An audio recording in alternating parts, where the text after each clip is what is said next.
Hello, नमस्कार दोस्तों। आपका हमारे चैनल में फिर से बहुत बहुत स्वागत है।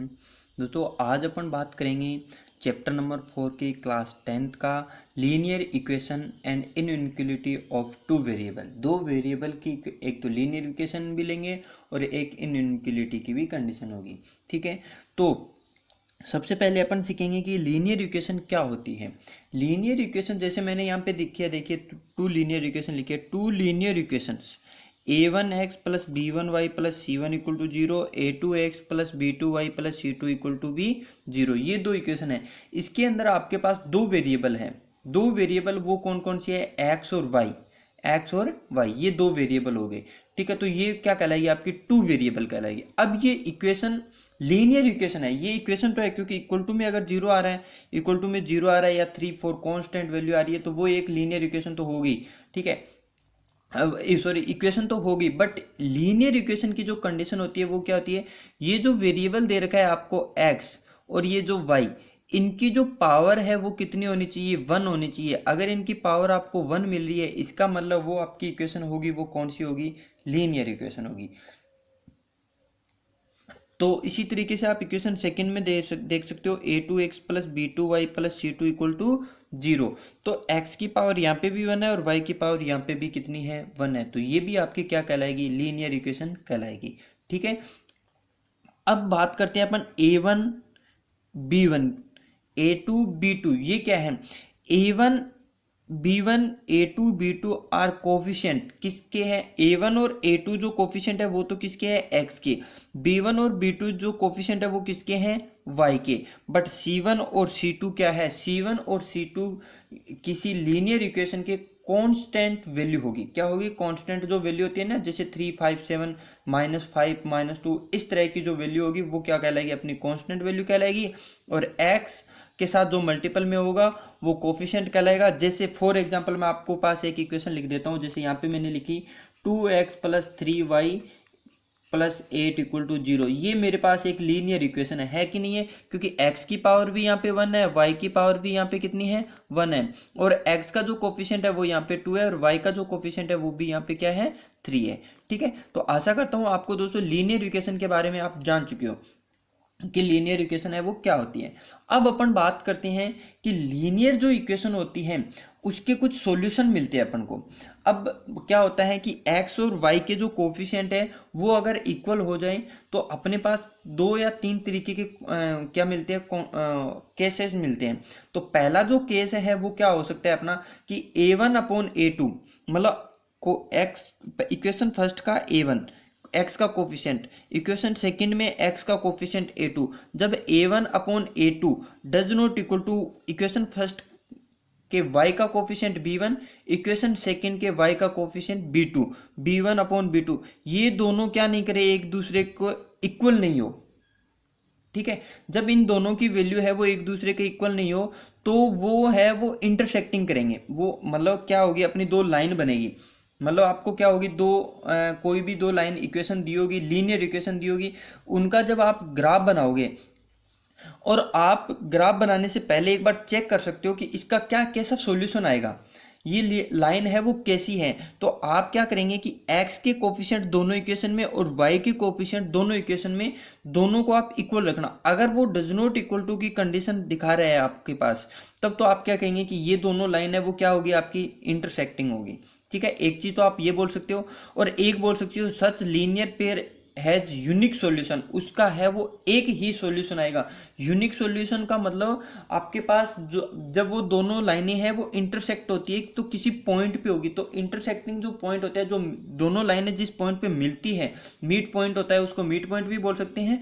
उस पॉइंट पे आपको उस पॉइंट के कोऑर्डिनेट है वो एक ही कोऑर्डिनेट मिलेगा। और ये जो लाइन होती है वो कंसिस्टेंट होती है, मतलब जिसके कोफिशिएंट x के और y के coefficient does not equal to होते हैं, मतलब दोनों के इक्वल नहीं होंगे, वो क्या होगी? एक तो इंटरसेक्टिंग लाइन होगी, दूसरी यूनिक सॉल्यूशन मिलेगा, तीसरा कंसिस्टेंट होगा। जैसे फॉर एग्जांपल मैंने एक ग्राफ बनाया है, मैंने यहाँ पे कोई लाइन नहीं ली है, मैंने ओनली आपको समझाने के लिए ग्राफ बनाया है। ग्राफ में आपको अगला जब क्वेश्चन कराऊंगा तो उस क्वेश्चन में मैं आपको क्या दिखा दूंगा कि ग्राफ भी दिखा दूंगा और ये लाइन है वो इंटरसेक्टिंग करती हुई वो भी बता दूंगा, दोनों चीज बताएंगे। ठीक है, तो बात करते हैं, ये अपनी कोई एक्स एक्स वाई एक्सिस था, ये एक्स एक्सिस था। ठीक है। इसके अंदर मैंने एक लाइन ये ली और दूसरी लाइन ये ली, इनके कोई कुछ ना कुछ तो इक्वेशन होगी, ठीक है। और ये किसी पॉइंट पे क्या हो रही है, इंटरसेक्ट हो रही है, इस पॉइंट पे क्या हो रही है, इंटरसेक्ट हो गई। तो ये जो कंडीशन है वो आपकी केस फर्स्ट के अंदर है, वो अप्लाई कर सकते हैं अपन। तो इसके अंदर इंटरसेक्टिंग होगी, ठीक है, इंटरसेक्टिंग होगी। दूसरा क्या होगी, linear pair unique solution. Unique solution मतलब इस पॉइंट का क्या मिलेगा, एक सॉल्यूशन मिलेगा। उसके बाद क्या होगा अपना एक कंसिस्टेंट। तो ये जो दोनों लाइनें हैं वो क्या होगी, आपकी कंसिस्टेंट भी होगी। जो दो लीनियर इक्वेशन दो आपको दी होगी उसके आप कह सकते हो कि ये दोनों वो लीनियर इक्वेशन है वो क्या है, कंसिस्टेंट भी है। और यहाँ से अपना क्या हो सकता है, intersecting will be x and y will be required solution. यहाँ से आपको क्या मिल जाएगा, रिक्वायर्ड सॉल्यूशन मिल जाएगा, ठीक है। इसी के बाद अपना जो केस सेकंड बनता है वो क्या बन सकता है, सेकंड केस में क्या हो सकता है, जब दो लीनियर इक्वेशन दे रखी होगी और उनके क्या होंगे, दोनों लीनियर इक्वेशन के एक्स और वाई के कोफिशिएंट है वो इक्वल हो जाए, तो अपन क्या कहेंगे, इक्वल हो जाए। और जो कांस्टेंट जो वैल्यू है वो क्या नहीं हो, इक्वल नहीं हो, तो अपन कह सकते हैं कि ये दोनों जो लाइनें हैं वो पैरेलल लाइन होगी। तो वहां पे आपके पास क्या नहीं होगा, एक चीज तो आप बोल सकते हो कि वहां पे वो पैरेलल लाइन होगी। दूसरी बात आप बोल सकते हो वहां पे कोई भी सॉल्यूशन नहीं मिलेगा। फॉर एग्जांपल अपन बात करते हैं, देखिए दूसरे केस में मैंने पैरेलल लाइन बनाई, then the relation between coefficient. ये जो आपके पास इक्वेशन दे रखी है इन्हीं की बात करेंगे अपन। अभी तो दो लीनियर इक्वेशन ये लेके फिर मैं आपको एक एग्जांपल लेके भी बताऊंगा कि कैसे अपन इनकी बात कर रहे हैं, ठीक है। तो देखिए मैंने लिखा है a1/a2 b1/b2। देखिए ये दोनों इक्वल हैं, इनके कोफिशिएंट इक्वेशन फर्स्ट x के कोफिशिएंट, इक्वेशन फर्स्ट और सेकंड दोनों के y के कोफिशिएंट वो तो इक्वल है, बट जो कांस्टेंट जो वैल्यू है वो इक्वल नहीं है। इसका मतलब दोनों की दोनों लाइनें हैं वो आपकी क्या जाएगी, पैरेलल जाएगी। अब दो लाइनें जब पैरेलल लाइनें होती है वो कभी भी क्या नहीं करती, इंटरसेक्ट नहीं करती। और जब वो दोनों लाइनें एक दूसरे को इंटरसेक्ट नहीं करेगी तो वो कहीं पे मिलेगी नहीं, और मिलेगी नहीं तो अपन को क्या नहीं मिलेगा, कोई एक सॉल्यूशन नहीं मिलेगा, मतलब कोई यूनिक सॉल्यूशन नहीं मिलेगा। इसलिए अपन इन दोनों लाइनों के लिए अपन क्या बोल सकते हैं कि ये एक पैरेलल लाइन है, ये इनकंसिस्टेंट होगी। और फिर तीसरी कंडीशन अपन इसको बोल सकते हैं कि इसके अंदर कोई भी सॉल्यूशन नहीं मिलेगा। जैसे मैंने लिखा है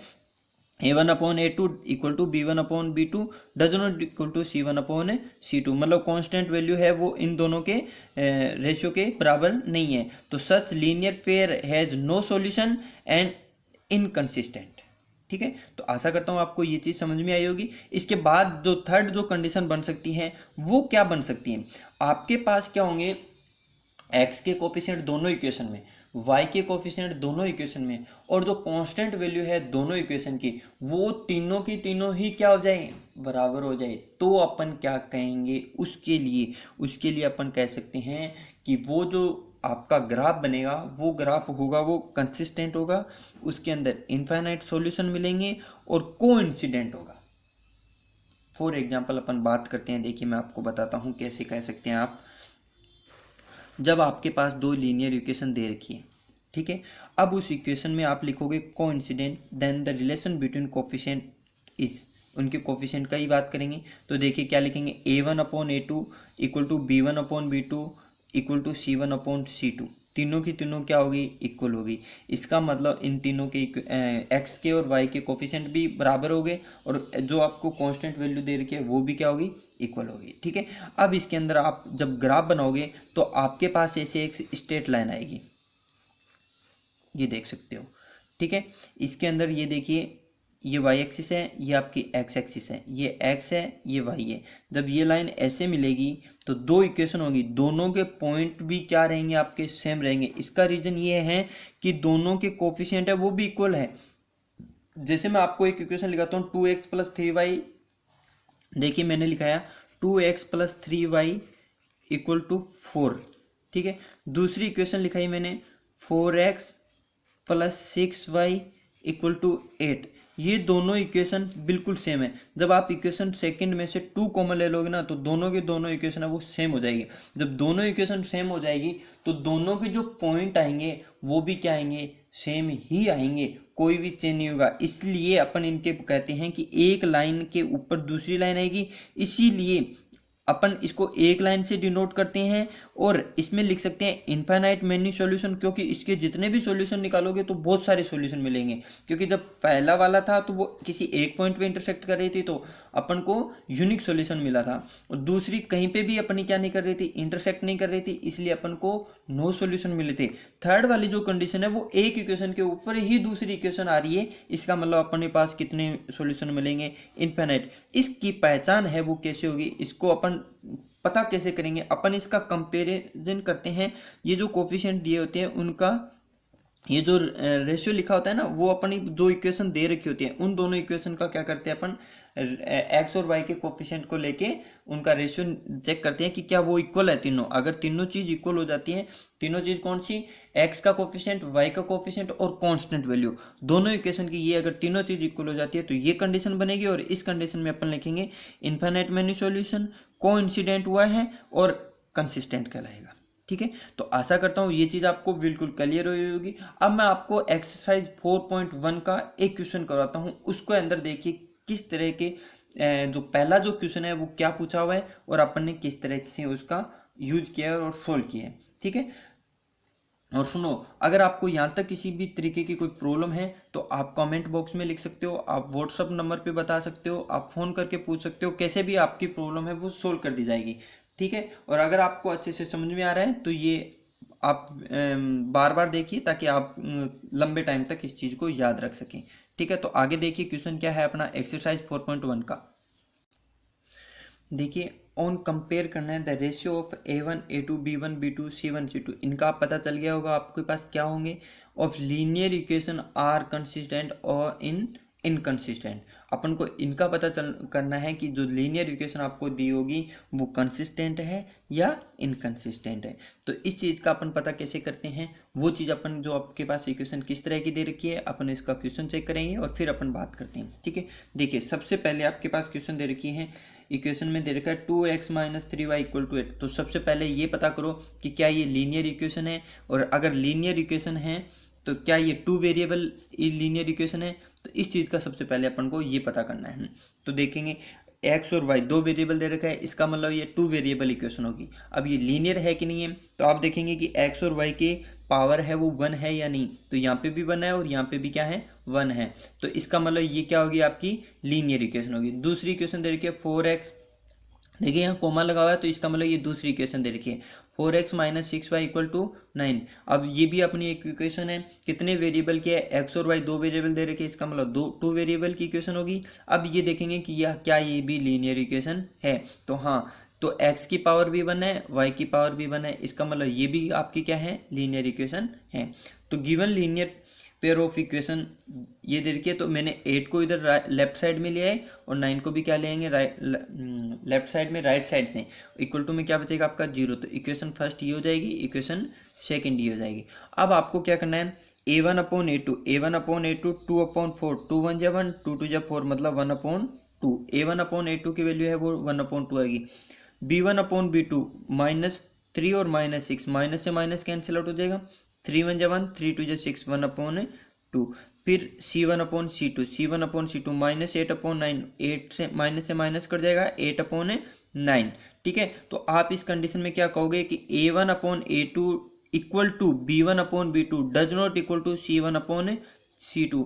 ये जब आपने पहले से जो वीडियो आपने स्टार्ट किया था तो उसके अंदर 3 केस पढ़े थे, उसके अंदर जो सेकंड का जो केस था आपका, उस केस में आपके पास यही कंडीशन बन रही थी कि A1/A2 = B1/B2 does not equal to C1/C2। और इस कंडीशन में आपने बताया था कि सर इसके कोई भी सॉल्यूशन नहीं मिलेगा, कोई भी मतलब इसका अपन सॉल्यूशन नहीं निकाल सकते। क्यों? क्योंकि ये दोनों की दोनों लाइनें हैं वो क्या होगी आपकी पैरेलल लाइन होगी, और ये दोनों लाइनें कहीं पे भी इंटरसेक्ट नहीं करेगी, इसलिए इसका कोई भी सॉल्यूशन। क्वेश्चन नंबर फर्स्ट था। ठीक है, अब एक क्वेश्चन अपन और देखते हैं, तो वो क्वेश्चन देखिए क्या है। देखिए क्या दे रखा है आपको, इक्वेशन दे रखी है 3x minus y equal to 2, 6x minus 2y equal to 4। तो सबसे पहले ये चेक करेंगे कि क्या ये लीनियर इक्वेशन है। जी हाँ, लीनियर इक्वेशन है। तो कैसे पता चला, क्योंकि x और y की यहाँ पे पावर है वो कितनी है, 1 है। ठीक है, दूसरी बात अपन चेक करेंगे क्या ये 2 वेरिएबल है। जी हाँ, 2 वेरिएबल है, क्योंकि यहाँ पे x और y दो आ रहे हैं। अब इसके बाद अपन क्या करेंगे, कंपेयर करेंगे किनसे, मतलब जो अपने पास इक्वेशन थी पहले वाले में, पहले जो क्वेश्चन देखा था उसमें a1x plus b1y plus c1 equal to 0, वो वाली उससे a1 a2 जो रेशियो है उनसे क्या करेंगे अपन, कंपैरिजन करेंगे। तो जैसे कंपेयर करते हैं तो देखिए 3/6 तो 3 1 जा 1, 3 2 जा 6, 1/2 b1/b2 -1/-2, माइनस से माइनस कैंसिल आउट हो जाएगा 1/2। फिर उसके बाद थर्ड वाली कंडीशन क्या है, 2/4 माइनस के 2/4, तो माइनस से माइनस कर जाएगा 2/4, 2 1 जा 1, 2 2 जा 4, 1/2 आ गया। अब देखिए आपके पास क्या हुआ, जब आपने पहले पढ़ा था उसमें आपके पास था केस नंबर थर्ड, उसके अंदर क्या था, a1/a2 equal to b1/b2 equal to c1/c2, ये कंडीशन थी। और इस कंडीशन में जैसे ही आपने ये थर्ड वाली कंडीशन देखी थी उसके अंदर आपने बोला था कि सर इसके अंदर है वो अपने पास इनफाइनाइट है वो सॉल्यूशन मिलेंगे, और ये जो इक्वेशन होगी दोनों की दोनों इक्वेशन, ये वाली इक्वेशन ये है वो क्या होगी आपकी, कंसिस्टेंट। ठीक है, तो इस तरह से आपने ये क्वेश्चन किया था। तो चेक कर सकते हो, कंपेयर किया तो ये तीनों की तीनों 1/2, इसकी वैल्यू भी कितनी 1/2, इसकी वैल्यू भी कितनी 1/2, तीनों की तीनों क्या आ रही है, एक दूसरे के इक्वल आ रही है। इसका मतलब इसके जो सॉल्यूशन होगी, इन दोनों इक्वेशन के जो सॉल्यूशन होंगे वो क्या होंगे, इनफाइनाइट सॉल्यूशन होंगे और लीनियर पेयर ऑफ कंसिस्टेंट।